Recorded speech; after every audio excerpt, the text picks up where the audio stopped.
How do you think we're progressing with motivating senior leaders in banks to consider AI and data as a core part of an approach to offering better experiences to customers, managing risk, making more profit, etc.? So I feel there has been quite a movement. I think in my early years in AI, when we were mostly dealing with, chief risk officer, chief compliance officer, it was certain elements in the bank who wanted this in. But by now, when you look at the larger investment banks globally, you feel that they have spent billions in architecture every year to even create the foundations to build use cases. So when you look at where they are using artificial intelligence now in terms of optimizing some of their trading activities, scanning terms and conditions in the market, getting market insights for them and their customers. So it has really moved on to be one of the key distinguishers for them from the rest of the market in terms of how fast can they operate using AI, how much market insights they can have, and so on. So now it's more for the second tier banks and the smaller institutions to say, okay, we clearly see it's working for the big guys. They're really scaling up. They're building partially new businesses and even challenger institutions using artificial intelligence for scaling. How can we benefit? And for them, it's a different starting point in terms of data. They haven't maybe made all the IT investments and data investments they had to make. So they're even more under pressure to find the right relevant use cases on this. So I would say even here back in Germany, it's on all the executives' agenda. There's hardly anyone that I interviewed, also from the senior executives, where they didn't want to talk about it or it wasn't important for them. But now, 2 years later, post-COVID, in some ways, we've come to the realization that back then it was interesting for them and they knew that they had to catch up. Now, a lot of them have made some of the larger investments, which they hadn't in the past, to become more digital. So to set themselves up to really go down that path for real. And I'm also talking about the smaller organizations. I think the banking landscape here is a bit different than UK. We have all these separate local organizations, so you have more than 1,000 smaller banks operating, and then it's quite different than the UK with some 5 to 6 larger organizations, and the rest doesn't really matter. And the challenge here for me is now to get the smaller ones to move, to get them, even if they only have 10 people with programming capabilities, to say, okay, how do we collaborate in the ecosystem? How do they work with vendors? How do they work with startups? How do they get some of the innovation in without needing to hire a lot of the people skills themselves? So it's a bit of a different challenge depending on the size of the organization, really. As we look ahead from here and you think about where you're going to focus your attention in terms of AI adoption in the coming years, where do you think the use cases will come for financial services firms as you look down the next few years? I think that goes in line with some of the challenges.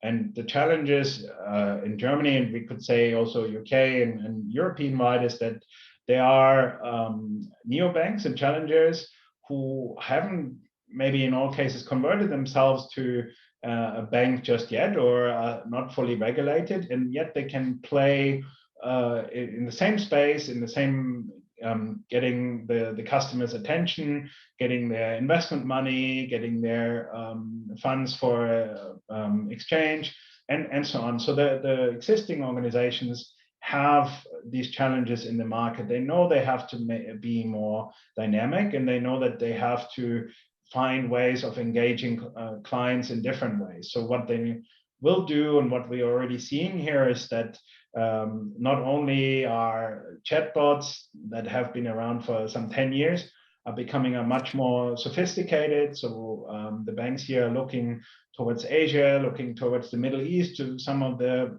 examples where Customers are treated individually with some kind of personalization.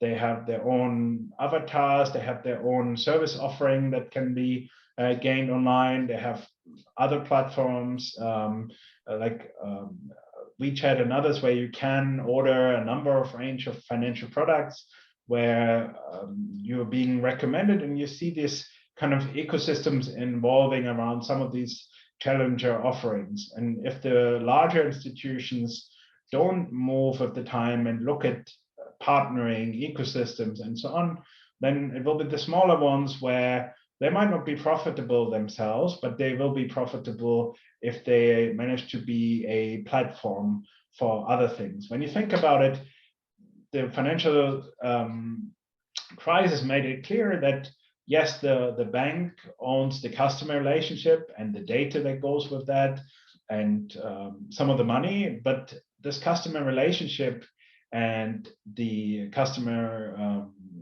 kind of satisfaction, all of this are important to keep in mind when you think about what else could I offer this person, or would this person have rather a digital channel to research and investigate. And so when I think back to the survey, one of the things that surprised me the most was that even dealing with some of the oldest private wealth and private banking clients in Switzerland, even for them, it was clear that they had to offer digital services to their clients. Yes, the client still wants to see a banker with a lot of experience and sit opposite them, but I want to have the chance for themselves to investigate potential investment opportunities up front. So the bank needs to have another way to keep them engaged during the year, to put interesting proposals in front of them and offer things that are meaningful. And I think this is a challenge for banking overall to stay relevant, to make the most of the customer relationship, to make the most of the data, to make it transparent to the customer that this data has a value, but also for the customer then to receive something in return. And so I see for the next couple of years, I see quite a bit of consolidation in certain areas, be it private wealth, but also private banking, but also for the trading, obviously, in other areas which can be highly automated. And also for retail banking, as long as the customer has the ability to switch quickly and the ability to say, okay, I'd rather be on this platform because I get this and this insights. The banks don't have a lot of difference in interest rate to play with right now. So they are playing via different functionality and different service offerings, sometimes with a different coolness factor, right? And so that is playing out in different ways right now. And AI can be one of the main distinguishers between the different organizations in terms of how can they enable the customer to do things faster, to do more, to guess where they want to go at. So I see that as a base for a battle for the customer and for the value that can be generated on the customer side. How do you think AI can be applied to sustainability? Yeah, this has been sustainability has been a kind of passion of mine, probably as long as I can remember, from the early age with my parents instilling it in me, and then kind of looking at, as I worked in a global career, wherever I was based in the world, to see what is the status there and what can be helped. I didn't expect that there would be so much overlap between some of the work that I've been doing in AI in the last 8 years and sustainability. But earlier this year, when around the TED Talk, I did some research and also reached out to some of our client base. And I feel for the first time, at least for myself, I realized that we now have enough data to kind of end this discussion whether AI replaces jobs. So this kind of in the social element of this, there's enough data to kind of validate the fact that this is more a shift of jobs and creating new roles with a positive global impact. And when it comes to the pure sustainability element, I feel that some of the alternative energy, for example, in order for this to be competitive, in order for this to really operate at the best way it can, I feel that in many cases today we are lacking some additional insights. And I think together with satellite data, alternative data overall, IoT and others, AI can really give the additional insight that is needed, for example, for wind power in terms of the detailed locations, but also the directions in terms of solar power, in terms of optimizing the grid, optimizing the supply. In order for this world really to go on a transition towards alternative energies, it needs to not fly in the dark and just make dogmatic decisions in terms of how that should be shifted, but rather use the insights from data that could be already there to optimize the chances for this transition to happen. So I feel without artificial intelligence, we somewhat fly in the dark when we want to say, oh, we want to replace this or renew this.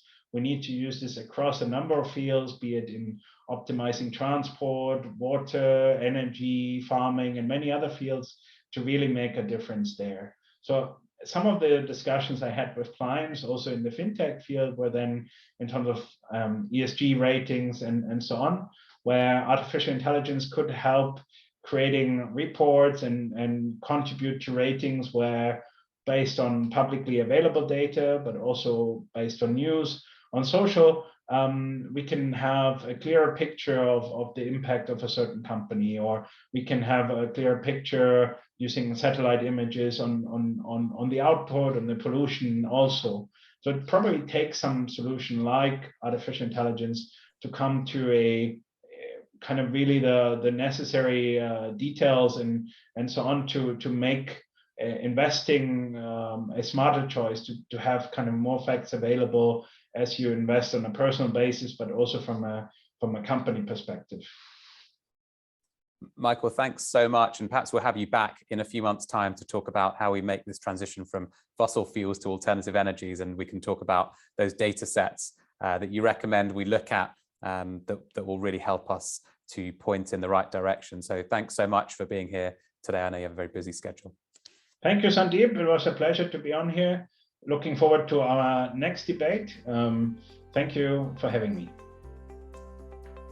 And thanks very much, everyone, for joining us today on CxO Disruptors, and we will see you next time.